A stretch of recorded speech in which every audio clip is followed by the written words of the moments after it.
Halo semua, mungkin kalian kayak gua pengen nyoba install Windows, tapi takut kalau Windows nggak stabil di Steam Deck dan masih pengen pakai SteamOS kalau kenapa-kenapa. Dual boot adalah solusinya. Dan di sini bakal gua kasih tahu cara paling gampang install Windows di microSD.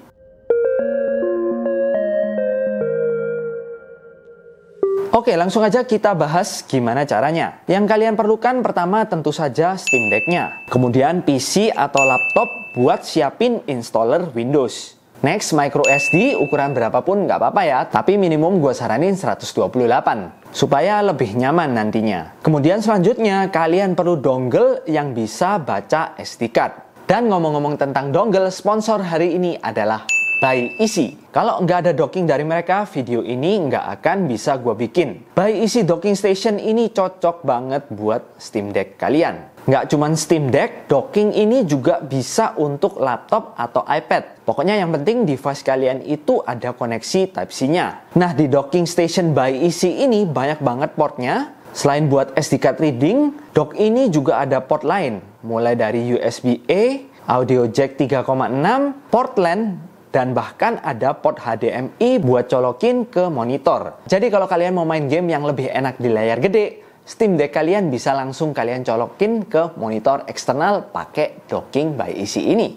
Ditambah lagi ini juga udah ada port Type-C yang ada power delivery juga. Bahkan gua udah tes cas Steam Deck gua dan MacBook Pro gua, casnya juga udah cepet dan udah mantep banget. Standnya juga udah dilengkapi dengan karet-karet halus yang udah pasti bikin device kalian aman banget. Bahkan bahannya juga dari aluminium yang udah kokoh banget.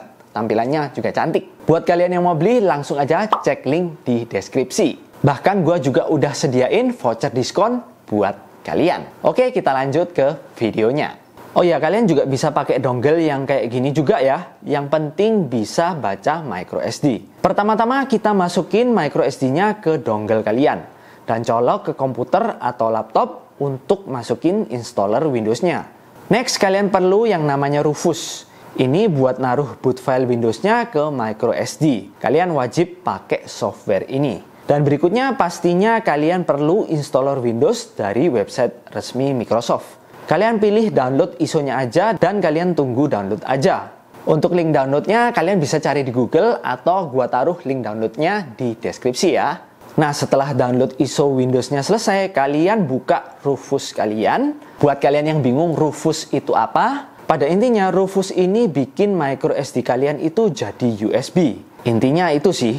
Oke, kita lanjut. Di bagian device, kalian pilih aja microSD. Terus di boot selection, kalian pilih ISO Windows kalian yang udah kalian download tadi. Pencet select, terus pilih aja ISO Windows-nya. Kayak punya gua, ini di folder download. Kalian kemudian ganti yang di bagian ini, image option. Ini ganti ke Windows to go. Ini wajib ya, penting banget, jangan sampai salah. Setelah itu kalian pencet, nanti bakal disuruh milih Windows yang mana. Bebas, kalian pilih yang mana aja. Kalau gua pilih yang Windows Home. Setelah itu oke aja. Nah, proses masukin Windows-nya ini bakal cukup lama. Di gua sendiri itu makan waktu sampai sekitar 1 jam. Jadi kalian tunggu aja.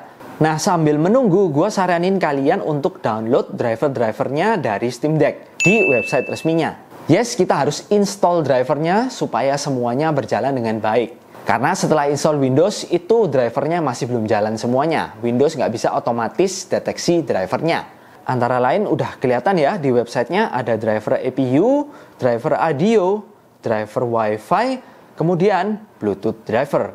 Dan terakhir ini yang paling penting, driver card reader. Karena nantinya kita bakal colokin microSD-nya langsung ke Steam Deck-nya. Kan nggak mungkin ya kita main pakai dongle terus, nggak nyaman jadinya. Nah, setelah prosesnya selesai, Windows-nya udah ada di microSD kalian. Jangan lupa kalian masukin semua driver-driver yang sudah kalian download itu ke microSD kalian. Ingat ya, di microSD kalian yang sudah kalian isi Windows tadi. Di sini kalian bisa lihat ya, ini udah ada Windows-nya, terus ini adalah driver-drivernya. Kalau udah, yuk kita langsung colok dongle-nya ke Steam Deck kita. Dan kalian nyalain Steam Deck-nya, tapi dengan pencet tombol volume down, kemudian pencet tombol power. Sekali aja, nah nanti bakal ada sedikit getaran, itu nanti kalian akan masuk ke boot manager kayak gini. Nah, di sini kalian langsung pilih SD atau MMC card. Yang ini ya guys ya. Dan Windowsnya bakal langsung ngeload dan nginstall. Kalian next aja, tunggu sampai selesai. By the way, ini tampilannya masih portrait ya. Karena layar Steam Deck ini pada dasarnya itu bentuknya portrait bawaannya. Nanti kita ganti begitu masuk Windows. Nah, ini udah masuk Windows, kalian klik kanan atau kalian tap jari kalian ke layar sampai keluar menunya, terus nanti kalian pilih display. Nah, terus ini ganti ke landscape. Berikutnya kalian install semua driver-driver yang tadi udah kalian download.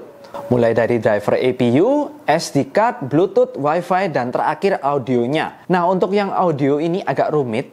Kalian buka aja yang filenya .inf. Nah, ini kalian klik kanan, terus kalian tekan install. Oke, that's it. Jadi Steam Deck kalian udah jalan pakai Windows. Kalian bisa pakai untuk main game, atau kalian juga bisa kerja di Steam Deck kalian. Entah kalian mau ketik-ketik Office atau edit video, gue udah coba juga bisa. Nah, ngomong-ngomong edit video, kalau videonya cuman pendek-pendek kayak shorts atau video pendek 1 menit, Steam Deck bakalan nggak ada masalah.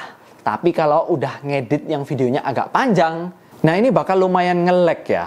Mungkin previewnya bisa diganti ke setengah. Tapi ada yang lebih parah lagi, kalau kalian bikin efek-efek berat, itu nggak bisa. Karena driver APU-nya itu masih nggak support. Kalian bisa lihat ya, ini nggak bisa. Kalau untuk main game sih, gua rasa stabil-stabil aja ya, nggak ada masalah. Yang gua rasain agak beda itu mungkin cuman kipasnya aja yang lebih sering jalan. Kalau dibandingin sama di SteamOS, jadi kerasa sedikit lebih panas Steam Deck-nya. Tapi so far nggak ada masalah sih. Untuk game-game tani, misalnya game tani ini jadi lebih gampang sih buat installnya. Karena kita nggak perlu otak-atik Lutris atau Proton buat jalanin gamenya. Gue juga nggak nyangka game kayak Final Fantasy 7 Crisis Core Remake bisa lancar pakai Windows di Steam Deck. Full 60 FPS ya. Apalagi game-game RPG ringan 2D kayak Chain Echo, ini lebih lancar lagi. Buat Dota 2 juga pastinya lancar banget. Ini bahkan gua coba pakai external SSD ya. Ini library Steam game yang biasa gua pakai di PC, gua colokin ke Steam Deck dan bisa dipakai. Dan terakhir, seperti yang gua bilang tadi, kalau kalian ngerasa Windowsnya kurang enak, kalian bisa balik boot ke SteamOS kalian. Karena masih ada di dalam SSD NVMe internal. Kalian tinggal copot aja SD card kalian dan boot normal kayak biasanya ke SteamOS. By the way, tambahan sedikit ya, menurut info dari orang-orang di forum, install Windows di SD card itu bisa bikin umur SD card kalian jadi lebih pendek. Dan beberapa malahan SD card-nya itu ada yang error. So, kalau buat jangka panjang, mending kalian beli SSD atau NVMe internal aja. Tapi kalau kalian nyoba-nyoba aja pakai Windows, atau cuman sekali-sekali aja pakai Windows, nggak ada masalah. Oke, semoga video ini bisa membantu kalian. Jangan lupa cek deskripsi juga untuk cek device-device apa yang kalian perlukan dan link download buat software-software yang kalian perluin semuanya. Jangan lupa di like dan di subscribe. Divini pamit dulu.